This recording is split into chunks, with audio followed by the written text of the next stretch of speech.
Dr. Carlos Alberto Santos ajustou o bisturi entre os dedos, sentindo o peso frio do metal contra a pele.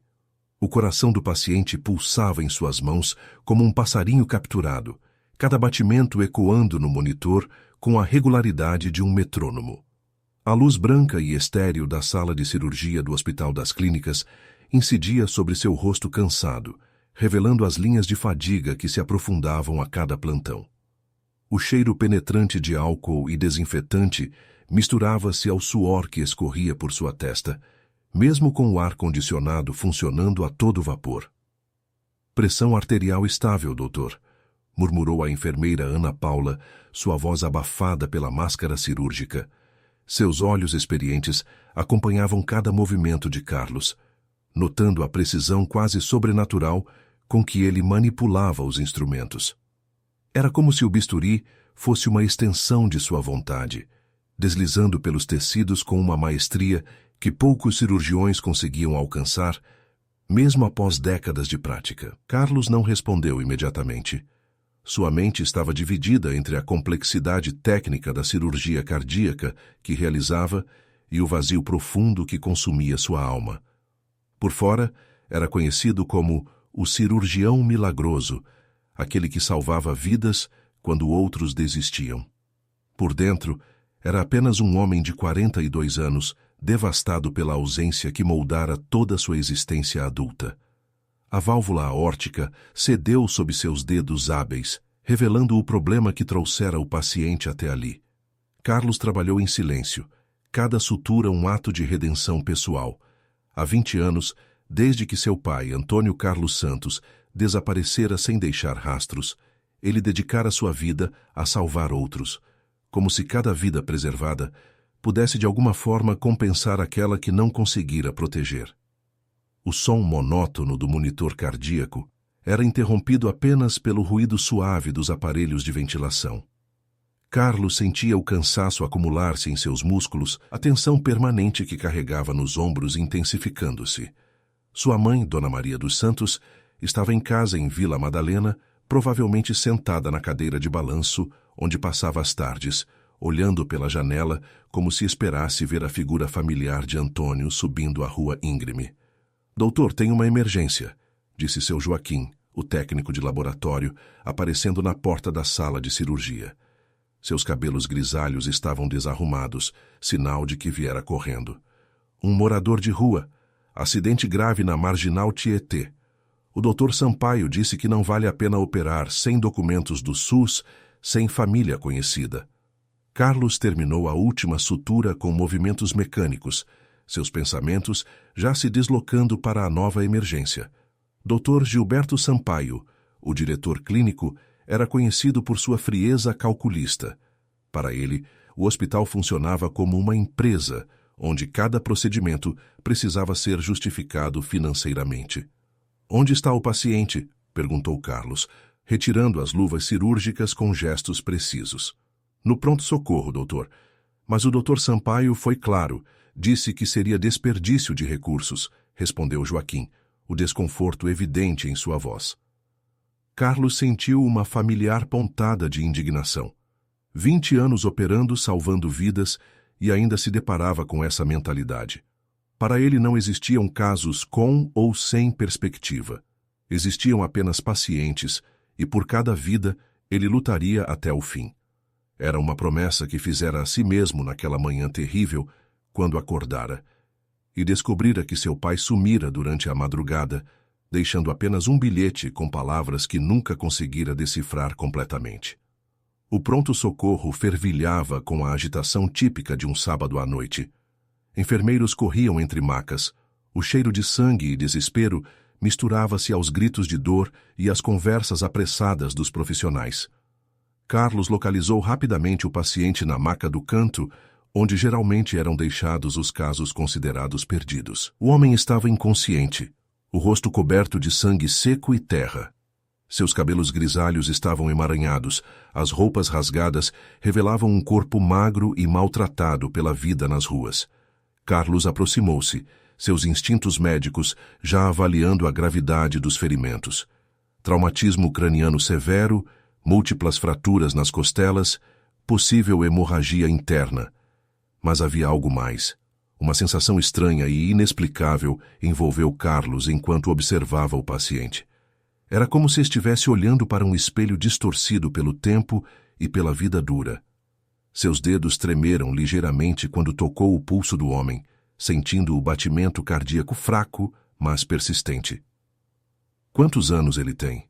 perguntou a Ana Paula, que havia descido para ajudar. "Difícil dizer, doutor. A vida na rua envelhece rápido. Talvez 60, 65 anos, respondeu ela, verificando os sinais vitais. 65 anos. Exatamente a idade que seu pai teria hoje. Carlos fechou os olhos por um momento, permitindo-se um breve mergulho na memória. Antônio Carlos Santos, engenheiro civil, homem forte e trabalhador, que desaparecera numa noite de chuva sem explicação aparente. A polícia investigara, mas sem resultados, como se a terra o tivesse engolido. "Vamos levá-lo para a sala de cirurgia", disse Carlos, sua voz cortando através do burburinho do pronto-socorro. "Mas, doutor, o doutor Sampaio disse que..." "O doutor Sampaio não está operando." "Eu estou", interrompeu Carlos, assumindo o tom de autoridade que raramente precisava usar. "Preparem a sala 3. Preciso de hemoglobina completa e uma tomografia de crânio urgente." As próximas horas passaram num borrão de atividade intensa. Carlos trabalhou com a mesma precisão que demonstrara na cirurgia anterior, mas havia algo diferente desta vez. Suas mãos pareciam guiadas por uma força externa, cada movimento calculado com uma urgência que transcendia o protocolo médico. Era como se estivesse operando a si mesmo, enfrentando não apenas os ferimentos físicos do paciente, mas também as feridas invisíveis que carregava. A cirurgia revelou hemorragias internas múltiplas, um baço rompido e 2 costelas fraturadas que haviam perfurado o pulmão esquerdo. Carlos trabalhou metodicamente, reparando cada dano, suturando cada vaso sanguíneo. O paciente teve uma parada cardíaca durante o procedimento, mas Carlos não desistiu. Por 15 minutos, ele massageou o coração manualmente, sussurrando palavras de encorajamento, como se o homem pudesse ouvi-lo. Quando o coração finalmente voltou a bater sozinho, Carlos sentiu uma onda de alívio tão intensa que precisou se apoiar na mesa de cirurgia. Era quase 4 da manhã quando terminaram. O paciente estava estável, transferido para a UTI, mas ainda inconsciente. Carlos dirigiu-se para casa através das ruas vazias de São Paulo, a cidade dormindo sob o manto da madrugada. Sua mente não conseguia se afastar do homem que havia operado. Havia algo na estrutura óssea do rosto, na forma das mãos, mesmo maltratadas pelo tempo, que despertava ecos distantes em sua memória. Em casa, encontrou sua mãe acordada na sala, como sempre acontecia quando ele chegava tarde. Dona Maria dos Santos era uma mulher de 63 anos, que mantinha a casa exatamente como estava no dia em que Antônio desaparecera. As fotografias permaneciam nos mesmos lugares, seus pertences guardados no armário, como se ele fosse voltar a qualquer momento. "Como foi o plantão, meu filho?" perguntou ela, levantando-se para preparar um café. "Longo, mãe. Salvei uma vida hoje", respondeu Carlos, abraçando-a com ternura. Ele notou que ela estava mais frágil, os cabelos mais brancos, as mãos tremendo ligeiramente. Os problemas cardíacos que desenvolvera após o desaparecimento do marido estavam piorando, ele sabia, mas ela se recusava a se tratar adequadamente. "Seu pai ficaria orgulhoso", disse ela, como sempre fazia. "Ele sempre soube que você seria um grande médico." Carlos assentiu, sentindo o peso familiar da saudade. Dirigiu-se ao quarto dos pais, um santuário preservado onde sua mãe raramente o deixava entrar. Abriu o armário antigo, procurando pelo álbum de fotografias que guardava as imagens mais preciosas da família. Suas mãos tremiam quando encontrou a foto que procurava. Seu pai, aos 35 anos, forte e sorridente, durante um churrasco familiar. Foi então que viu. No peito descoberto de Antônio, claramente visível na fotografia desbotada, estava uma tatuagem que Carlos havia esquecido com o passar dos anos. Uma rosa dos ventos com uma andorinha no centro, o símbolo que seu pai explicara como um guia para nunca se perder, não importa onde a vida me leve. O álbum escorregou de suas mãos, caindo no chão com um ruído surdo. Carlos sentia o coração disparar, a respiração tornar-se irregular. Não era possível.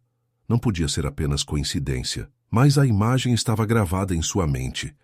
O paciente que operara tinha a mesma tatuagem no peito, parcialmente visível através das cicatrizes e da sujeira. O resto da noite passou em claro. Carlos andava pela casa como um fantasma, tentando processar a possibilidade que sua mente racional rejeitava, mas que seu coração começava a aceitar. Às 6 da manhã, estava de volta ao hospital, subindo as escadas para a UTI com passos apressados. O homem continuava inconsciente, conectado a diversos aparelhos que monitoravam seus sinais vitais. Carlos aproximou-se da cama, suas mãos tremendo quando afastou cuidadosamente o tecido da camisola hospitalar. Ali estava ela, a rosa dos ventos com a andorinha, desbotada pelo tempo e parcialmente deformada por cicatrizes antigas, mas inconfundível. Pai, sussurrou Carlos, sua voz quebrando pela primeira vez em anos. Ana Paula, que estava checando os medicamentos, olhou para ele com preocupação. Doutor, está tudo bem? Carlos não conseguia responder. 20 anos de busca, de perguntas sem resposta, de noites em claro imaginando o que teria acontecido. E seu pai estava ali, a poucos metros de distância, transformado pela vida cruel das ruas em um homem irreconhecível.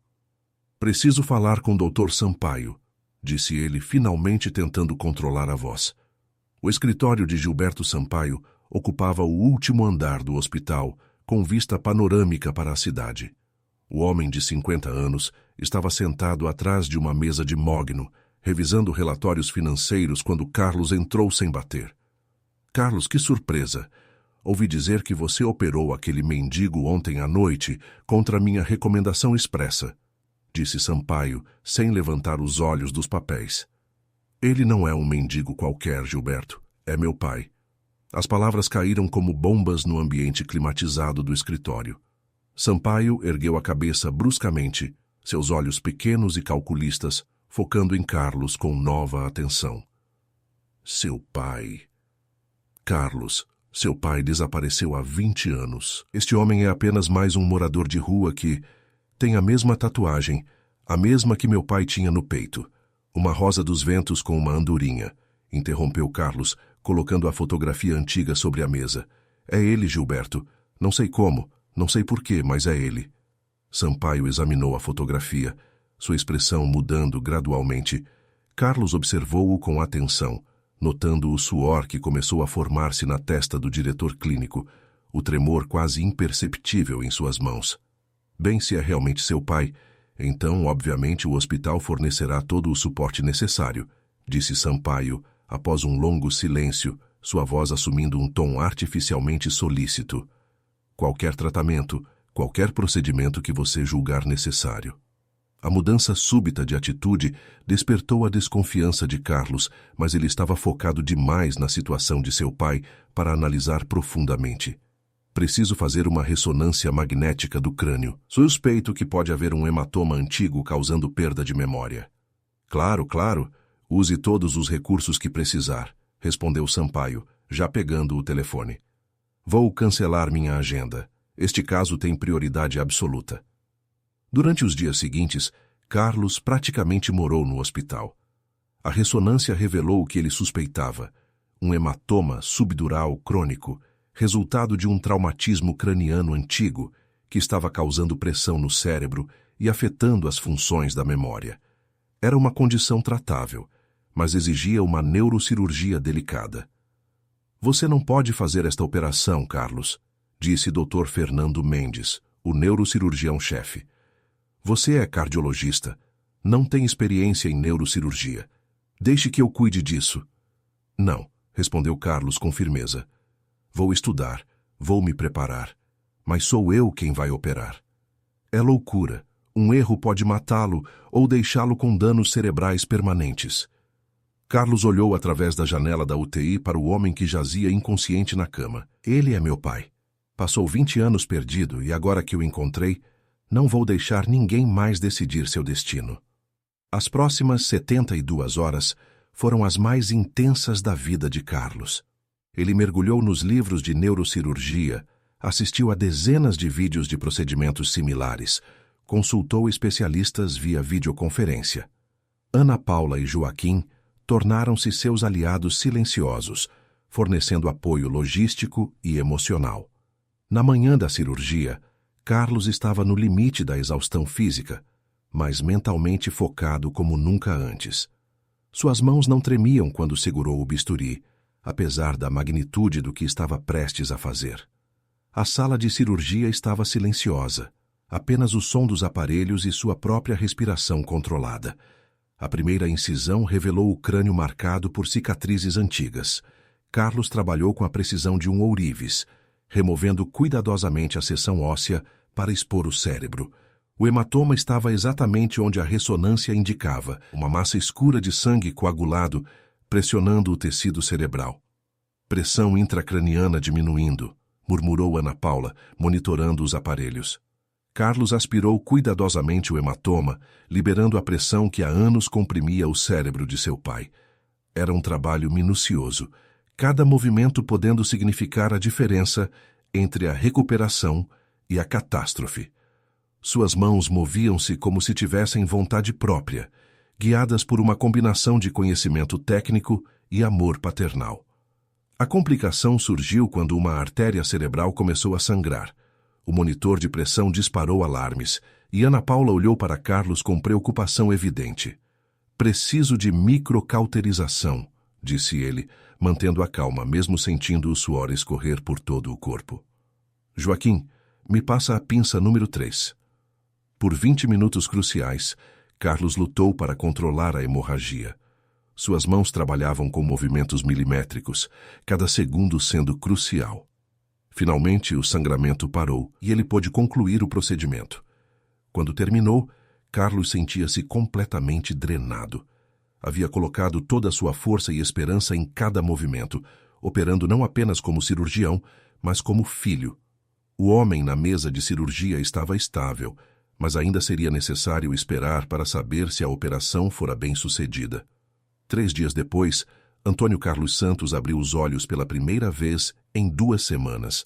Carlos estava ao lado da cama, segurando a mão calejada do pai, quando viu o movimento das pálpebras. "Pai?" sussurrou. Antônio olhou para ele sem reconhecimento, os olhos confusos navegando pelo quarto desconhecido. Tentou falar, mas apenas um som rouco emergiu de sua garganta. "Calma, não force. Você passou por uma cirurgia", explicou Carlos, tentando controlar a emoção. "Sou Carlos, seu filho." O homem franziu o senho, como se tentasse acessar memórias que permaneciam inacessíveis. Carlos sentiu o coração apertar ao perceber que, embora houvesse salvado a vida de seu pai, talvez não conseguisse recuperar os 20 anos perdidos. Foi Ana Paula quem sugeriu trazer Dona Maria ao hospital. "Às vezes o amor é mais poderoso que qualquer medicamento", disse ela com a sabedoria de quem havia visto muitos milagres e tragédias. Dona Maria chegou acompanhada pelo padre João, o pároco da igreja que frequentava há décadas. Seus olhos estavam vermelhos de tanto chorar desde que Carlos lhe contara sobre a descoberta. Ela tremia quando entrou no quarto da UTI, suas mãos agarrando o terço que sempre carregava. Antônio estava acordado, olhando pela janela sem foco aparente. Quando ouviu os passos, virou-se lentamente. Seus olhos encontraram os de Maria e por um momento eterno ninguém se moveu. "Antônio", disse ela suavemente, aproximando-se da cama. "Meu amor, sou eu, Maria, sua esposa." Ele a observou intensamente, como se tentasse decifrar um quebra-cabeça impossível. Maria estendeu a mão, tocando delicadamente o rosto barbado e envelhecido do marido. "Você lembra da nossa casa em Vila Madalena? Do jardim de jasmins que você plantou quando Carlos nasceu? Lembra da música que cantávamos juntos? Aquela do Roberto Carlos que você dizia ser nossa canção?"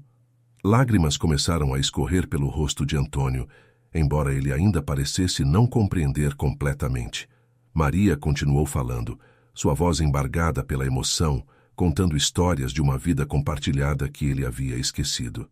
Maria foi a primeira palavra que Antônio conseguiu pronunciar claramente, como se o nome fosse uma chave que destrancasse as memórias perdidas.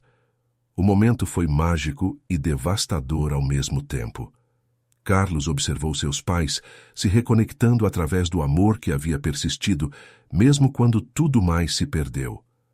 As lágrimas que escorreram por seu rosto eram de felicidade sem limites, mas também de uma tristeza profunda pelos anos que nunca poderiam ser recuperados. A recuperação de Antônio foi lenta, mas constante. Fragmentos de memória voltavam aos poucos, como peças de um quebra-cabeças sendo lentamente reorganizadas. Ele lembrava-se da profissão de engenheiro, de Carlos criança, da casa onde haviam sido felizes. Mas os detalhes de seu desaparecimento permaneciam inacessíveis, uma lacuna negra em sua mente. Foi durante a terceira semana de internação que um detetive particular procurou Carlos no hospital. João Batista Silva era um homem de 60 anos, ex-policial civil que agora trabalhava como investigador privado. Havia sido contratado por um antigo amigo de Antônio, que lera sobre o caso nos jornais. Doutor Carlos, preciso conversar com o senhor sobre seu pai, disse o detetive, sentando-se no consultório improvisado que Carlos havia montado para acompanhar o caso. Encontrou algo sobre o desaparecimento dele? Mais do que isso, encontrei a verdade, respondeu João Batista, abrindo uma pasta cheia de documentos e fotografias. Seu pai não desapareceu voluntariamente. Ele foi vítima de uma tentativa de assassinato. Carlos sentiu o sangue gelar nas veias. Como assim? Em 2003, seu pai estava trabalhando como engenheiro responsável pela reforma de um prédio hospitalar. Durante a obra, ele descobriu irregularidades graves na estrutura, problemas que poderiam causar desabamento. Quando tentou reportar as irregularidades, foi ameaçado pelo diretor da obra, que já havia recebido o pagamento e não queria refazer o trabalho. E quem era este diretor? João Batista colocou uma fotografia sobre a mesa. Era Dr. Gilberto Sampaio, 20 anos mais jovem, mas facilmente reconhecível. Sampaio era engenheiro antes de se formar em administração hospitalar. Ele estava comandando a reforma quando seu pai descobriu que ele havia usado materiais de qualidade inferior e falsificado laudos de segurança. Antônio ameaçou denunciar tudo às autoridades. Carlos sentia a raiva crescer em seu peito como lava fervente. Continue. Na noite do desaparecimento, Sampaio encontrou seu pai na estação de trem da CPTM. Houve uma discussão, uma luta. Sampaio empurrou Antônio nos trilhos pensando tê-lo matado. Mas seu pai sobreviveu, embora com traumatismo craniano severo que apagou sua memória. Sem identidade, sem lembranças, ele acabou vivendo nas ruas. Você tem provas disso? Um funcionário da CPTM presenciou tudo, mas foi subornado para ficar calado. Agora, depois de se aposentar, decidiu falar. Também tenho os documentos originais dos projetos que mostram as alterações feitas por Sampaio. Carlos ficou em silêncio por vários minutos, processando a informação. 20 anos de busca, 20 anos de sofrimento de sua família, causados pela ganância de um homem que agora sorria falsamente e oferecia todo o apoio necessário. O que acontece agora? Agora levamos tudo à polícia.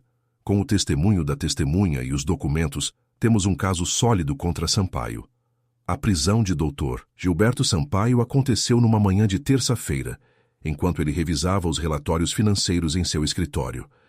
Carlos assistiu pela janela da UTI quando os policiais o conduziram algemado através do pátio do hospital. Não sentiu satisfação, apenas um profundo nojo por um homem capaz de destruir uma família por dinheiro. Sampaio confessou durante o interrogatório, provavelmente na esperança de conseguir uma pena menor. A notícia se espalhou rapidamente pelos meios de comunicação, transformando a história da família Santos em manchete nacional.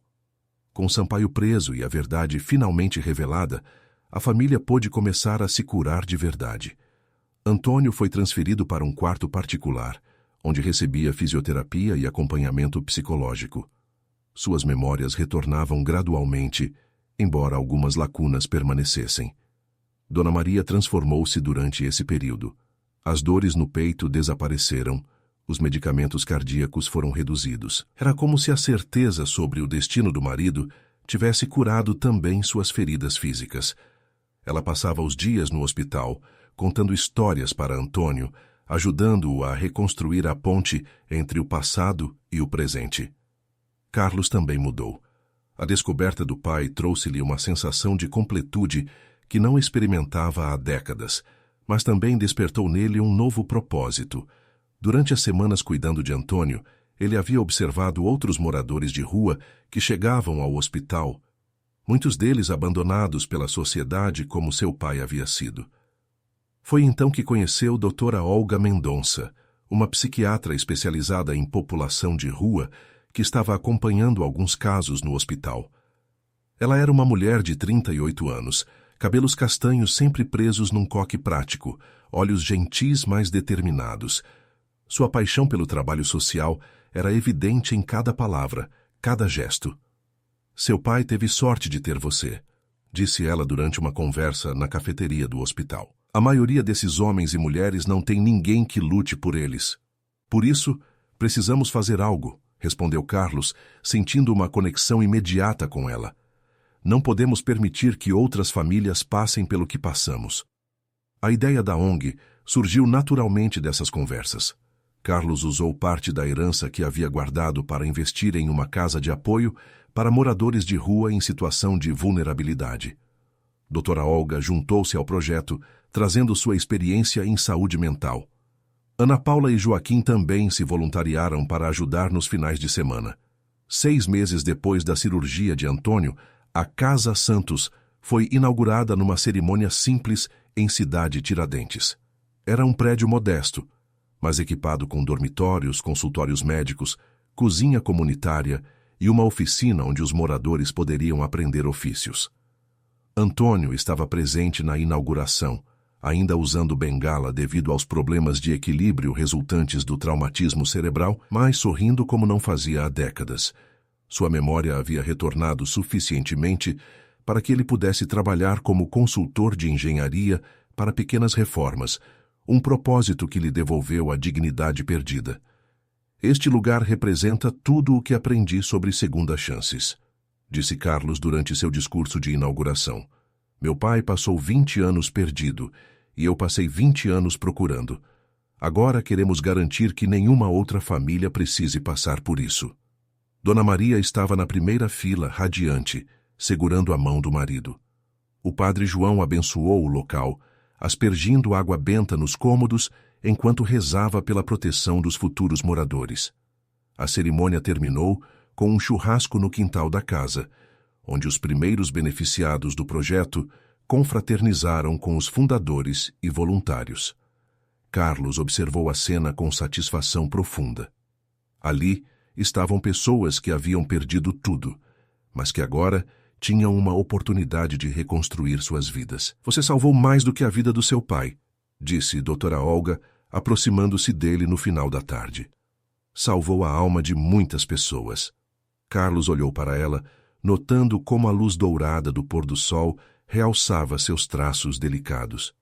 Durante os meses trabalhando juntos, ele havia descoberto nela não apenas uma parceira profissional, mas alguém que compartilhava seus valores mais profundos. Olga, eu gostaria de te perguntar algo, disse ele, sentindo o nervosismo de um adolescente. Você aceitaria se casar comigo? A pergunta saiu mais direta do que ele havia planejado, mas a resposta dela veio com a mesma sinceridade. Sim, Carlos. Quero construir uma família com você e continuar este trabalho juntos.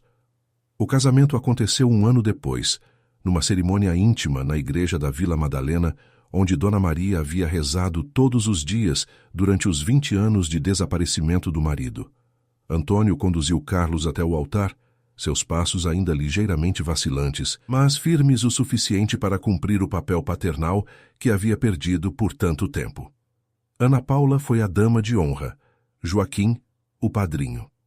Os primeiros moradores da Casa Santos estavam presentes, formando uma família estendida que se criara através da adversidade compartilhada. Durante a festa, realizada no quintal da casa onde Carlos cresceu, Antônio puxou o filho para um canto reservado. Suas memórias tinham retornado suficientemente para que ele pudesse falar sobre o passado sem dor excessiva. Filho, eu sei que perdi muitos anos da sua vida. Não posso recuperá-los, mas posso tentar ser o pai que você merece daqui em diante, disse ele, a emoção evidente na voz, ainda ligeiramente rouca pelos anos de vida dura. Pai, você nunca deixou de ser meu herói. Mesmo quando não estava aqui, o exemplo que me deu nos primeiros 20 anos da minha vida me guiou por todos os outros, respondeu Carlos, abraçando o pai com força. A tatuagem no peito de Antônio, que antes representava perda e mistério, agora simbolizava reencontro e amor. A Rosa dos Ventos havia cumprido sua promessa. Havia servido como guia para trazê-lo de volta para casa. A Casa Santos prosperou nos anos seguintes, expandindo suas atividades para incluir programas de reintegração familiar, cursos profissionalizantes e atendimento médico gratuito. Carlos dividiu seu tempo entre o hospital e a ONG, encontrando na combinação uma realização profissional que jamais havia experimentado apenas como cirurgião.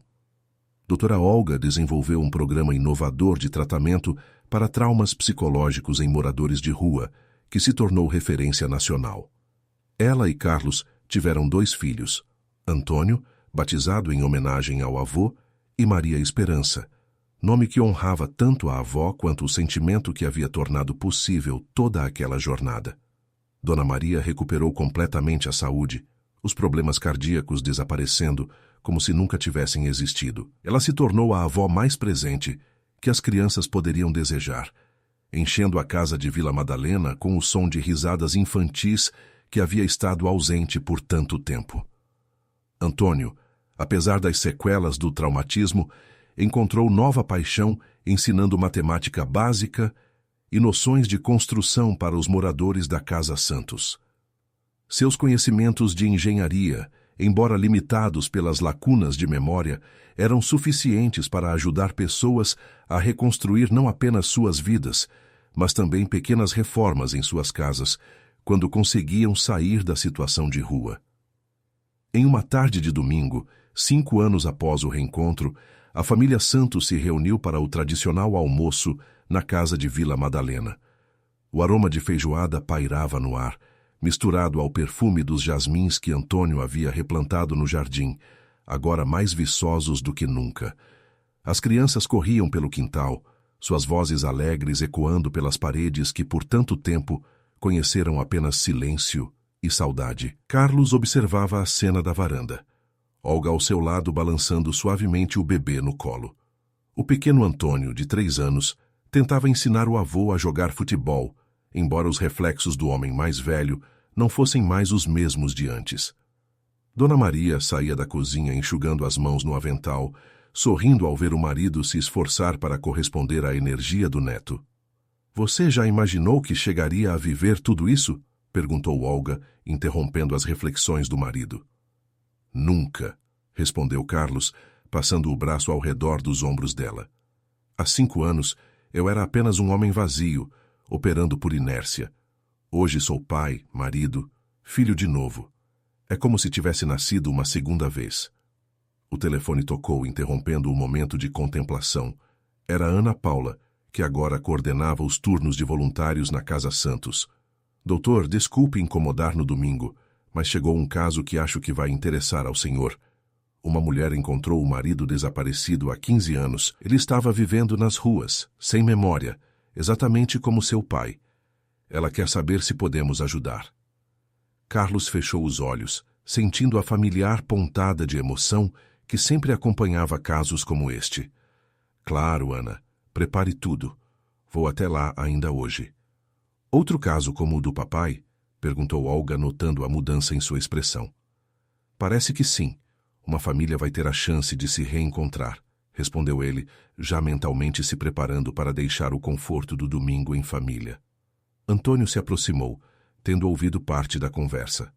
Seus passos eram mais seguros agora, resultado da fisioterapia constante e da determinação de participar ativamente da vida dos netos. Filho, você vai ajudar essa família? Perguntou, seus olhos ainda carregando a sabedoria adquirida através do sofrimento. Vou, pai, assim como outras pessoas nos ajudaram. Antônio assentiu, colocando a mão no ombro do filho. Então vá. Dona Maria e eu cuidamos das crianças. Algumas missões não podem esperar. O trajeto até a Casa Santos levou Carlos através dos bairros que conhecia tão bem. As ruas de São Paulo, que haviam sido cenário de sua busca silenciosa por tantos anos. Agora, em vez de vazio e desesperança, ele sentia propósito e gratidão. Na Casa Santos, encontrou uma mulher de meia-idade sentada na sala de espera, os olhos vermelhos de tanto chorar, mas brilhando com uma esperança cautelosa. Ao lado dela, um homem magro e barbudo olhava ao redor com confusão, claramente desconfortável no ambiente fechado após anos vivendo ao relento. Doutora Carmen Rodrigues, apresentou-se a mulher, levantando-se rapidamente. Sou enfermeira aposentada. Este é meu marido, José. Ele desapareceu em 2008, depois de um acidente de trânsito. A polícia disse que tinha morrido, mas eu nunca acreditei. Continuei procurando, e na semana passada o reconheci numa foto de jornal sobre um projeto social aqui da região. Carlos cumprimentou o casal, notando imediatamente a semelhança entre José e outros casos que havia atendido. A expressão perdida, o desconforto com ambientes fechados, a forma como evitava contato visual direto, todos sinais típicos de quem havia perdido a identidade social após trauma cerebral. José, você se lembra de alguma coisa sobre sua vida antes de viver nas ruas? Perguntou Carlos gentilmente. O homem balançou a cabeça, mas seus olhos se fixaram momentaneamente em Carmen. Às vezes sonho com uma mulher de cabelos castanhos. Ela está sempre cozinhando algo que cheira muito bem. Mas não sei quem é. Carmen cobriu a boca com a mão, lágrimas escorrendo pelo rosto. Bolo de chocolate. Eu sempre fazia bolo de chocolate aos domingos. Era a sua sobremesa favorita. A sessão de reconhecimento durou 3 horas. Carmen trouxe álbuns de fotografias, objetos pessoais de José, até mesmo uma gravação de voz que havia feito anos antes. Gradualmente, fragmentos de memória começaram a emergir. Não era o processo dramático que acontecera entre Antônio e Dona Maria, mas pequenos momentos de reconhecimento que se acumulavam como gotas, formando um rio. Doutor, ele vai ficar bem? Perguntou Carmen durante um intervalo, enquanto José descansava em um dos quartos. O cérebro é resiliente, mas também misterioso, respondeu Carlos. Não posso garantir que ele recuperará todas as memórias, mas com amor, paciência e tratamento adequado, vocês podem reconstruir uma vida juntos. Enquanto organizava os primeiros exames para José, Carlos refletiu sobre como sua vida havia se transformado.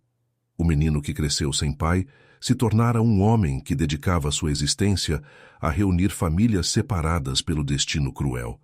Era uma ironia reconfortante, uma forma de transformar dor pessoal em propósito universal. O celular vibrou com uma mensagem de Olga. As crianças estão perguntando quando o papai vai voltar. Dona Maria fez brigadeiros para você levar para a Casa Santos amanhã. Carlos sorriu, digitando rapidamente, voltando para casa em 1 hora. Diga ao Antônio que o papai salvou outra família hoje. A resposta veio imediata. Ele disse que já sabia, que os anjos contaram para ele. O coração de Carlos se aqueceu. Seu filho, apesar da pouca idade, já demonstrava a mesma intuição que havia guiado toda a sua jornada. Talvez fosse genética, ou talvez fosse apenas a sensibilidade natural de uma criança criada em ambiente onde o amor e a compaixão eram valores centrais. Ao sair da Casa Santos naquela noite, Carlos parou no jardim da frente, onde uma placa discreta anunciava: Casa Santos, segundas chances para quem perdeu tudo. Abaixo, uma frase que ele havia insistido em incluir: ninguém está perdido para sempre se alguém continuar procurando. A frase resumia não apenas a missão da ONG, mas toda a sua filosofia de vida. Durante 20 anos, ele havia procurado o pai sem saber onde estava. Agora, ajudava outros a encontrar não apenas entes queridos perdidos, mas também a si mesmos. O trânsito noturno de São Paulo fluía ao redor dele, enquanto dirigia de volta para a Vila Madalena. As luzes da cidade piscavam como estrelas terrestres, cada uma representando uma vida, uma história, uma família. Algumas estavam completas, outras fragmentadas, mas todas mereciam a chance de encontrar seu caminho de volta ao amor. Em casa, encontrou Olga lendo para as crianças na sala. O pequeno Antônio estava quase dormindo no colo da mãe, enquanto Maria Esperança brincava silenciosamente com seus brinquedos no tapete. A cena doméstica contrastava perfeitamente com a intensidade emocional que havia vivenciado nas últimas horas. "Como foi?" perguntou Olga, levantando-se cuidadosamente para não acordar o filho. "Mais uma família se reencontrando. O processo será longo, mas eles têm o mais importante, amor suficiente para superar qualquer obstáculo", respondeu Carlos, beijando a testa da esposa. Antônio e Dona Maria apareceram na sala, o primeiro usando o pijama que Carlos lhe havia dado no Natal, a segunda ainda com o avental da cozinha. "Como está o rapaz?" perguntou Antônio, referindo-se a José. "Confuso, assustado, mas vivo. Com o tempo ele vai se recuperar", respondeu Carlos. "Igual a você quando me encontrou", disse o pai sorrindo. "Eu não me lembrava de nada, mas algo dentro de mim sabia que estava em casa." Dona Maria se aproximou, abraçando o filho com a mesma intensidade maternal de sempre. "Estou orgulhosa de você, meu menino. Transformou sua dor em cura para outros." Carlos retribuiu o abraço, inalando o perfume familiar que havia consolado sua infância e agora consolava sua idade adulta. Era extraordinário como certas sensações permaneciam imutáveis através do tempo, pontes sólidas entre passado e presente. Naquela noite, depois que todos foram dormir, Carlos saiu para o quintal. A tatuagem de seu pai havia se tornado um símbolo não apenas de reencontro familiar, mas de direção na vida. A rosa dos ventos com a andorinha representava agora não apenas nunca se perder, mas também sempre ajudar outros a se encontrar. Olga juntou-se a ele no jardim, trazendo 2 xícaras de chá de camomila. "Em que está pensando?" perguntou ela, sentando-se ao lado dele no banco que Antônio havia construído. "Em como a vida é estranha. Durante anos, achei que meu destino era salvar vidas na mesa de cirurgia. Agora percebo que minha verdadeira missão é salvar famílias da destruição que quase destruiu a minha." "E você se arrepende da escolha?" Carlos olhou para a casa onde cresceu, agora novamente cheia de vida e risos. As janelas iluminadas revelavam os cômodos onde sua família havia se reconstituído após 2 décadas de fragmentação. "Nunca", respondeu firmemente. "Cada pessoa que ajudamos a se reencontrar é uma pequena vitória contra tudo que tentou nos separar. É minha forma de agradecer por ter meu pai de volta." O chá de camomila aqueceu suas mãos na noite fresca de São Paulo. Ao longe, o som do trânsito criava uma sinfonia urbana constante.